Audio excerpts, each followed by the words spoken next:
Hey everyone, in this video, I'll show you how to remove photos from iCloud while keeping them on your iPhone.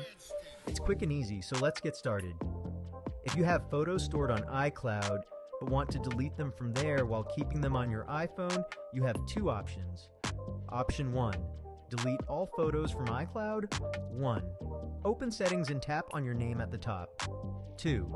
Go to iCloud, Manage Storage, and tap on Photos. 3. You'll see how much space your photos are using. If you want to remove all photos from iCloud, tap Disable and Delete. Keep in mind, this will delete all photos and videos from iCloud, so use this option only if you want to remove everything. Option 2. Delete specific photos from iCloud.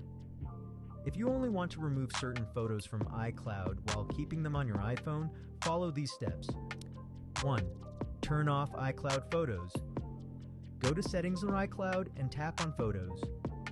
Toggle off iCloud Photos to disconnect your photos from iCloud. When prompted, select Download Photos and Videos to save them to your iPhone. 2. Delete photos from iCloud. Open Safari or Chrome and go to iCloud.com. Sign in with your Apple ID. Click on Photos to see all your iCloud photos.